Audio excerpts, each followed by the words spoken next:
Mesdames et messieurs, bonsoir. Je viens répondre, aujourd'hui nous allons parler de la maltraitance du corps médical sur la patientèle. Je vais répondre à un mauvais coucheur. Je vais répondre à un mauvais coucheur qui est Rodriguez. Monsieur Rodriguez, nous ne sommes pas sur le même pied d'égalité. Nous ne sommes pas sur le même perron. Je viens vous répondre. Vous savez, quand on parle de choses sérieuses, comme l'affaire d'Opianga, comme le corps médical qui ne répond pas aux aspirations de la population gabonaise, et que la population gabonaise a toujours souffert des manquements de la médecine, des soins et de santé du Gabon. Monsieur Oligui, quand est-ce que allez-vous... Aujourd'hui, on voit seulement des hommes politiques, c'est-à-dire que on est dans une élection actuellement. On est dans une élection cruciale actuellement et nous n'entendons pas un seul candidat. Nous n'avons pas entendu un seul candidat, que ce soit Billy Binze, que ce soit les autres, que ce soit Brice Clotaire Oligui Nguema. Nous n'avons pas entendu un seul candidat parler de la question de la santé. On a l'impression que c'est quelque chose qui est tabou. On a l'impression que c'est quelque chose... Le seul qui en a parlé pendant la période du référendum, c'est M. Ulrich Manfumbi.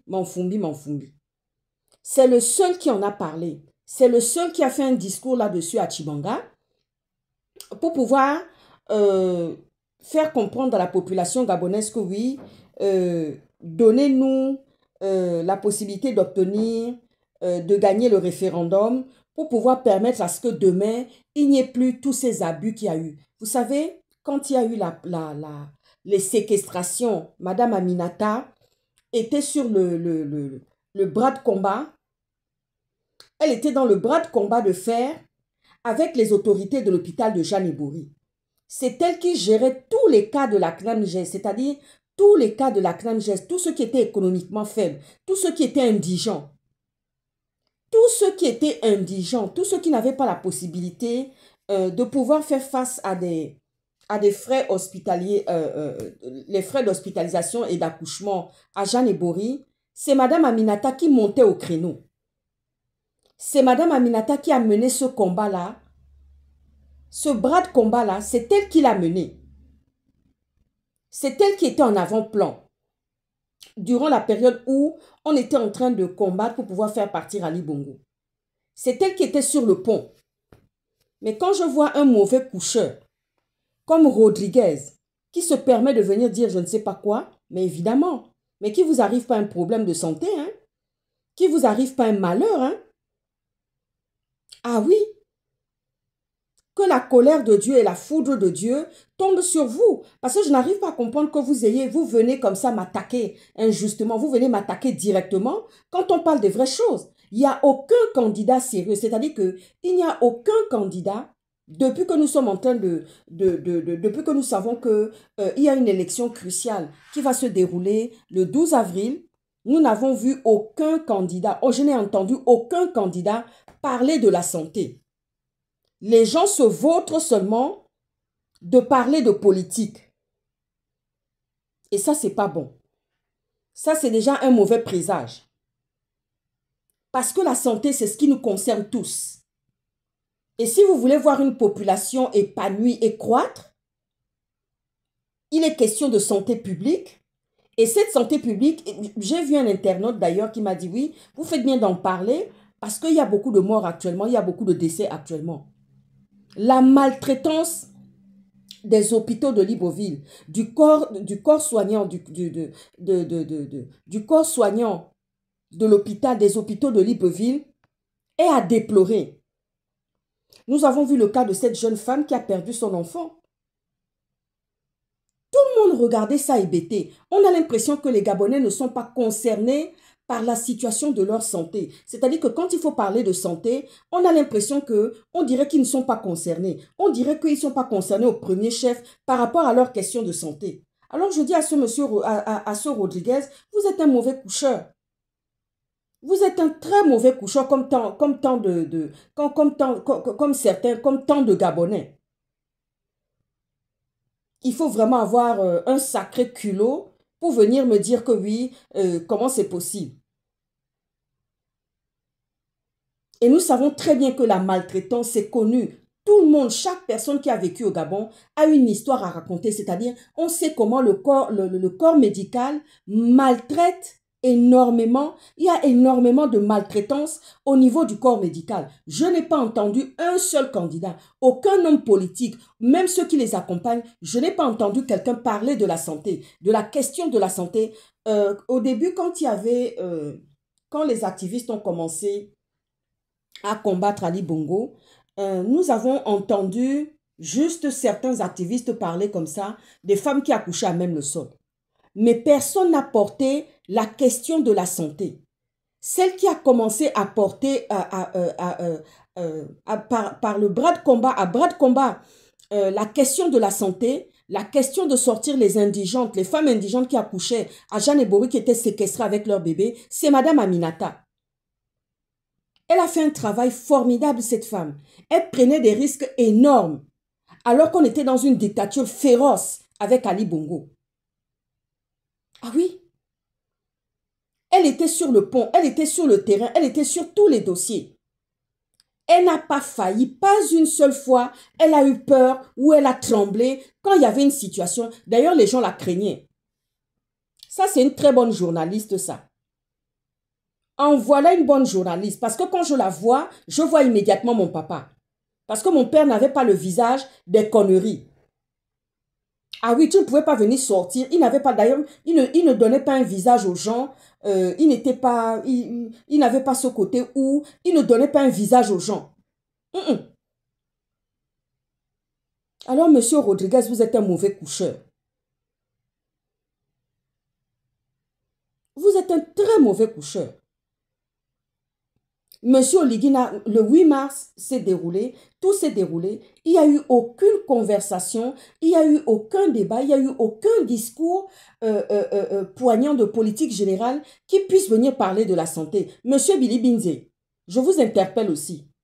Parce que du temps où vous êtes resté 7 mois, vous êtes resté 7 mois Premier ministre, on ne vous a jamais vu prendre à bras le corps, à bras de combat, la situation de la santé de Libreville. Il y a beaucoup de morts, il y a beaucoup de gens qui perdent les vies. J'ai un internaute encore qui m'a envoyé des messages. Je reçois des messages tout le temps dans mes emails. Tout le temps, je reçois des messages dans mes emails. Mais quand je vois un mauvais coucheur comme Rodriguez, qui se permet de venir dans ma vidéo, qui se permet de venir mettre des commentaires dans ma vidéo parce qu'il a le gros cœur, parce qu'il est malade, parce qu'il n'est pas bien dans sa tête, parce que c'est un névrosé, parce que c'est un psychotique. Et il se permet de venir dire des choses. Je ne vous ai pas demandé de dégager de ma vidéo. Je ne vous ai pas demandé de venir poster des commentaires. Pendant qu'il y a une campagne électorale, personne ne parle. Vous savez, je vais vous dire une chose. Monsieur Oligui, c'est quelqu'un qu'on n'aime pas. Certes, c'est quelqu'un qu'on n'aime pas. Mais monsieur Oligui ne va pas se substituer à ces mauvais médecins-là qui maltraitent, à ces mauvais infirmiers et sages-femmes-là qui maltraitent. Le gouvernement gabonais, ceux qui gouvernent en haut, ceux qui sont la tête en haut, ne vont pas se substituer à l'incompétence de certains médecins et infirmiers et sages-femmes qui travaillent au Gabon. Et c'est des gens qui ne savent pas dissocier leurs problèmes. C'est-à-dire, ce sont des gens qui ramènent des problèmes de chez eux pour sur le plateau professionnel. Ah oui, ce sont des gens qui ramènent des problèmes de chez eux. Le Gabonais est comme ça. Il a une petite fièvre. Il faut que tout le monde sache qu'il a une petite fièvre. Il est malade, il a un problème. Il faut que tout le monde sache. C'est comme ça qu'il est. Alors attendez, monsieur Rodriguez, vous me dites quoi? Qu'est-ce que vous êtes en train de me dire? Moi, j'ai exercé pendant très longtemps. J'ai eu des postes de responsabilité. Vous savez, un jour, je vais vous raconter une histoire. Un jour, j'étais à mon poste. J'avais un poste de responsabilité dans le service dans lequel j'étais. On reçoit, il y a une dame qui arrive, une Africaine qui arrive. Moi, je ne savais pas qu'elle était gabonaise. Elle arrive, elle était déjà en situation, son pronostic vital était engagé. On l'a prise en charge avec mes collègues, on s'est occupé d'elle et tout s'est bien passé. Et au bout de 2 jours, quand elle a commencé à se sentir bien, au bout de 2-3 jours, Elle a su que je lui ai demandé de quel pays elle était. Elle me dit qu'elle était gabonaise. Je dis, oui, moi aussi, je suis gabonaise. Et elle m'observait. Elle était en train de m'observer. Vous savez ce qu'elle m'a sorti un jour? Elle me dit comme ça, mais elle me dit comme ça, oulala, c'est avec la petite voix, c'est cette petite voix douce-là. Elle dit, c'est avec la petite voix douce-là que tu commandes ici? Je dis, mais madame, quel est le problème?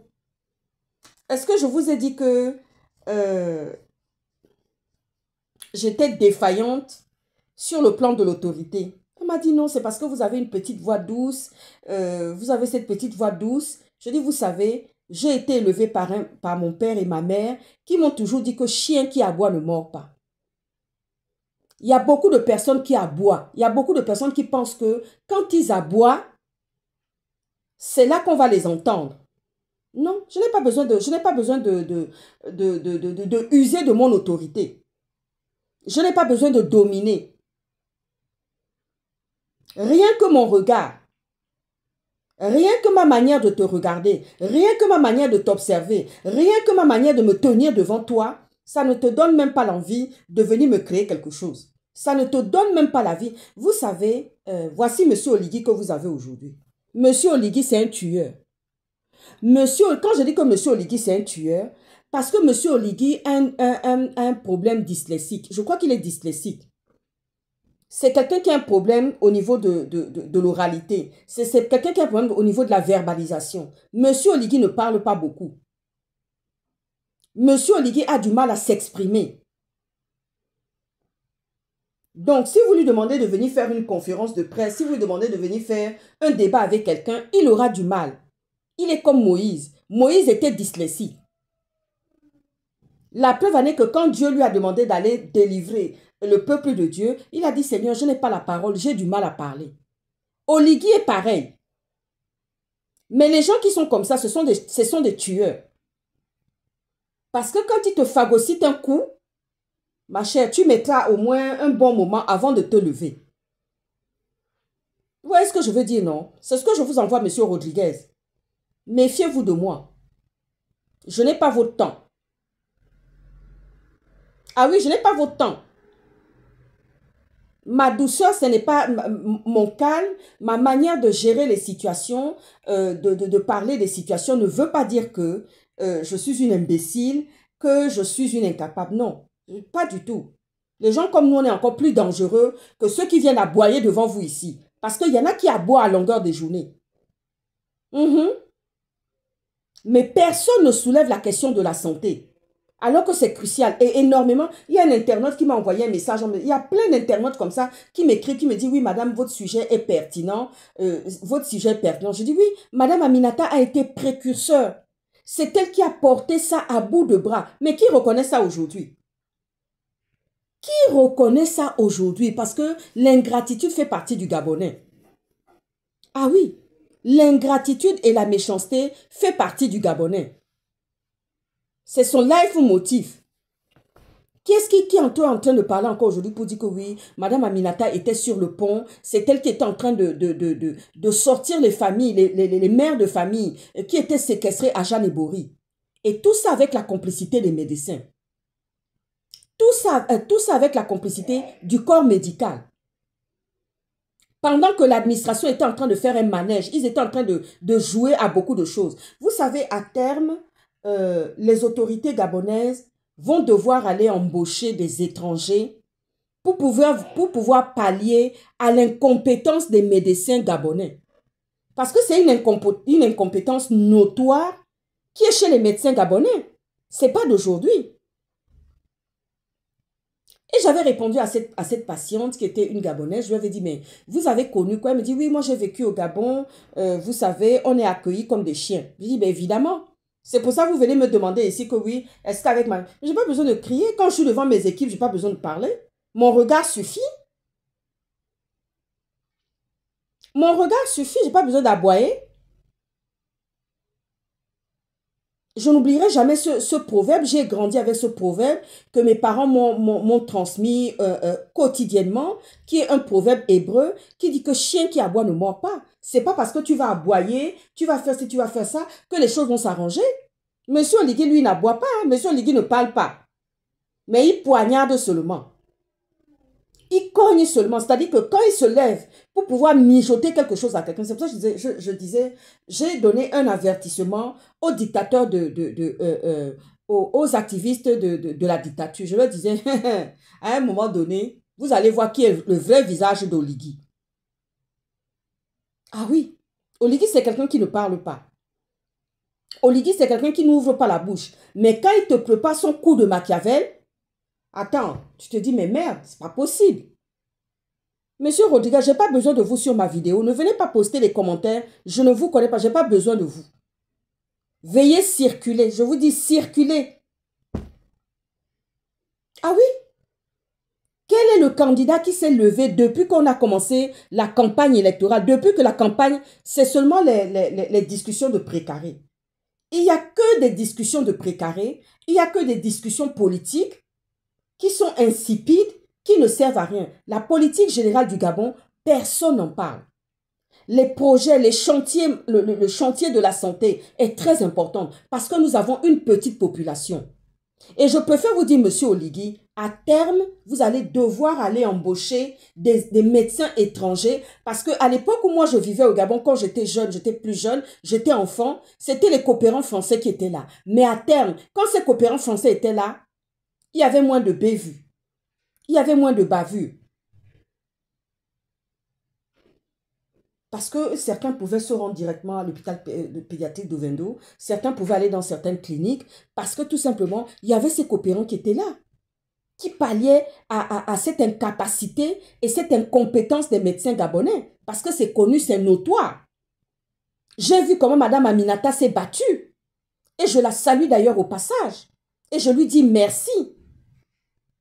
Je lui dis merci pour le combat qu'elle a mené. Qui c'est qui parle encore de ça aujourd'hui? Plus personne. On parle seulement de oisivité. C'est-à-dire qu'il y a une certaine oisivité qui est là, mais les vrais sujets ne sont pas abordés. Monsieur Rodriguez, comme vous êtes un mauvais coucheur, allez-y voir ailleurs, si j'y suis. Je vous réponds, comme vous êtes un mauvais coucheur, je vous réponds et allez-y voir ailleurs.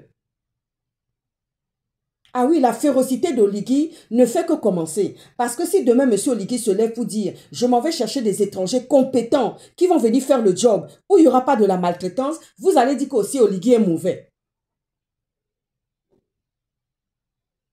Aucun politicien, jusqu'à ce que nous sommes là aujourd'hui, jusqu'au 12 avril, personne ne parle du chantier. Quel est le projet politique que vous êtes en train de mettre pour cette campagne électorale? Personne n'a sorti un projet. Ni Oligui, ni les candidats qui ont autour, personne n'a un projet. Le seul projet, c'est que tout le monde a décidé d'abord d'attaquer Oligui. D'accord. Mais il faut un projet politique. Personne ne met un projet politique, personne ne met un chantier. En tout cas, mesdames et messieurs, je vous souhaite une très bonne soirée. Ah, ciao, ciao.